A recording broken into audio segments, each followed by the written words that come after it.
Can you talk a little bit about your role in the movie? What do you like in your role? Of course, yeah. I art directed the film and produced all the visual element to it. So we innovated a unique way to film, do the cartoon characters. We programmed rigged characters in 2 dimensions. Like we programmed all the layers so that you could control the characters with a joystick. So that involved, for every single character, we drew all of the poses and all the different angles, all the different mouth shapes and everything in all the different angles, and programmed it. It was a really cool technological feat. We programmed it to be controllable by a joystick. So the characters were animatable via a joystick, and that's kind of like how we ended up animating the whole movie. What is the significance of your particular job in the movie? How you attribute this particular movie in your career for that? Oh yeah, for sure. So my career is majorly in animation. Worked on different animation projects for the last 10 years in Los Angeles. I also work as a digital artist and innovate a lot of like the culmination of art and technology together. So I love programming and drawing. So anytime I get a chance to draw characters and then rig some kind of wacky stuff with JavaScript and combine technology with art, it's really cool for me. So getting to make an entire feature film like this, and innovate technology to do that has been huge for my career, and I think very important for cartoon movies and the animation industry. I think we've really demonstrated something very unique with what we've built. And it's something that I'm going to be very excited to show to the larger film and animation, TV, cartoon community, because we really did something cool on this film.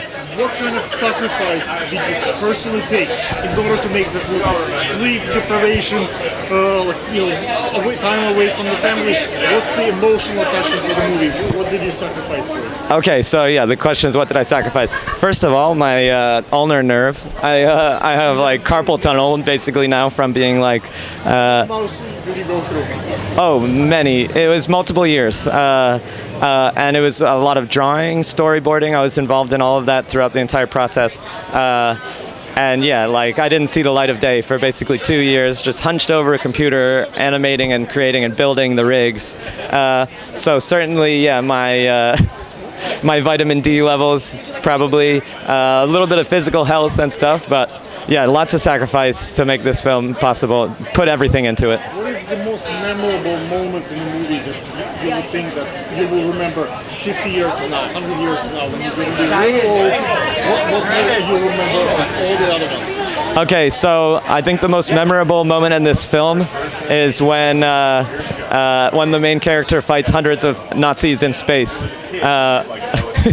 So maybe that's a bit of a spoiler. That's all I'll give you. But yeah, that's what this movie is going to be remembered for. I think it's a very high concept, amazing action moment that is unlike any other movie. Do you think you have planned the sequence number 2, Mars, number 3? Do you leave the room for the continuation of the saga? Oh, certainly. I think what we've created here through the process of getting the fans of The Whitest Kids You Know to put together the money to pay for this film, the technological achievement that we put together to use that and maximize the amount of money that they generously gave to us is really going to demonstrate an awesome workflow that we've developed that can be used again and again to make more and more movies. And I think we can really use this as a springboard to make sequels and to make other movies in this style. We've created a whole new style of cartoon filmmaking. So yeah, there's going to be, I would imagine there being sequels, potential for spin-offs. These guys also make a lot of comedy content. So using the technology that we've built and the style and the workflow and the amazing team of animators that we worked with to make this movie, we are primed and ready to go to make more and more movies like this. let's assume for a second that we are Oscars and you won the Oscars for this movie. Yeah. What would be your acceptance speech? Who do you thank for your Oscar acceptance speech? That movie wins the Oscars. I would like to thank myself for always sticking with it. No, that's mostly. You say yes, Oscars? Thank myself. Yeah, I mean, like that sounds very conceited. That's very conceited. No, for sure. My lovely partner who supports me throughout the way, the whole time. All those late nights, she was always so supportive. My mom, my late father who died when I was a kid. Like, I like to think that he's proud of me. The Whitest Kids for believing in me to let me be the animation director of this film. The director, Sevan Najarian, who's an amazing VFX and film producer, who welcomed me into his animation studio to innovate cartoons and make cartoons and push the quality of and push the limits of what we could create on small budgets. There's so many people to thank. I think that's where it would start. But the last question is, what do you want to do with your career after this? What's the next step for you? Are you going to go to Hollywood?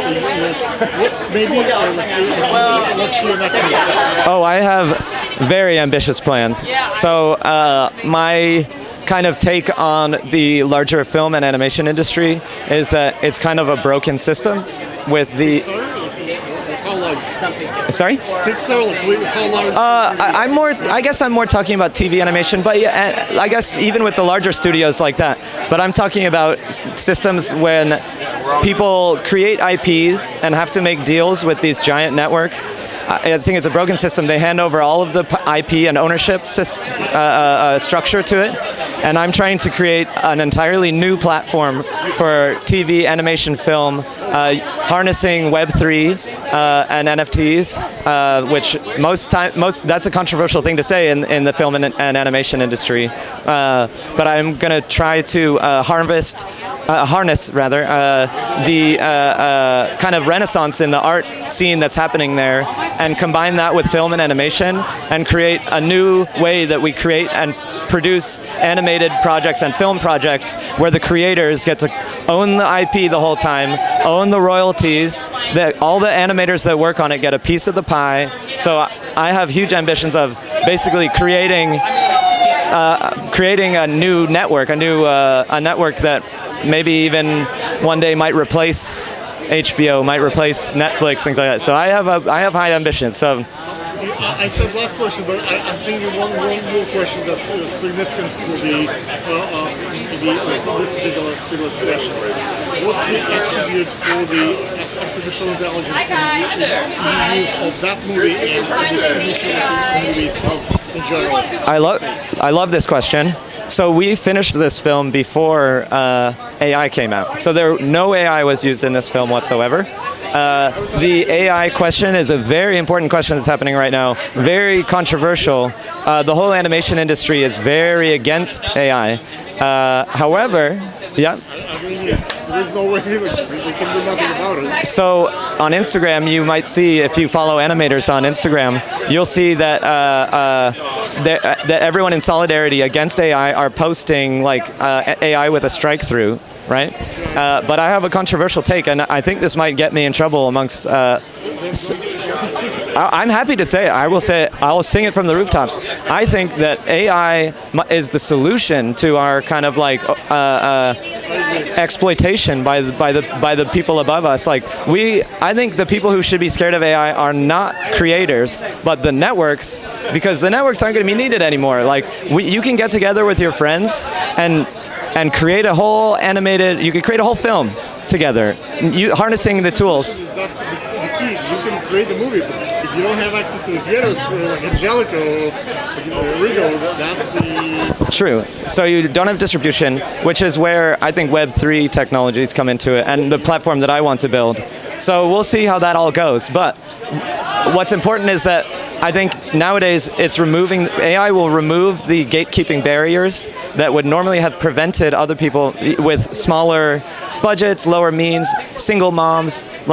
You could feasibly create your own film now harnessing tools in AI. And I just went to a conference where there was an AI film festival, and the people who won the film made a beautiful movie, and they were two single moms from, I think, South America who work full time, like never could have won a film festival without AI. And like, I think just it's more tools that are gonna make smaller projects possible to make, and like, you know, and I think the public is craving stories from new storytellers, because we've been being told the same stories over and over again by the same people who are being paid for by the networks who want to steer the audience towards buying products. It's all just advertisement. Like, we don't have a way to just like... You want to get paid. Oh, I want to get paid. Oh, I'm planning on being a multimillionaire one day. I'm poor now, but yeah.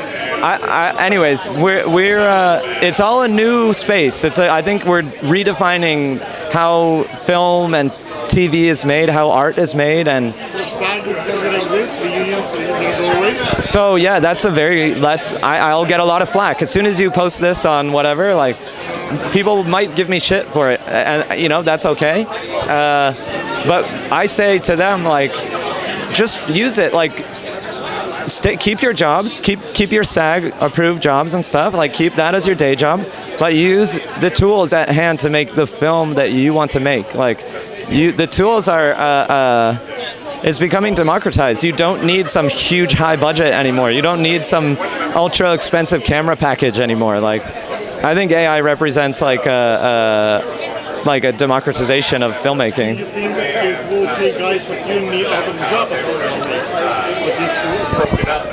I don't know. It's hard to tell. Like probably, but like yeah. Go plug in. What's your social media? Okay, so I'm James M. Bristow on Instagram, Twitter, I don't know, wherever. But that's James M as in Michael, Bristow, Bristow, and keep an eye, and get in touch if you want to make projects or like.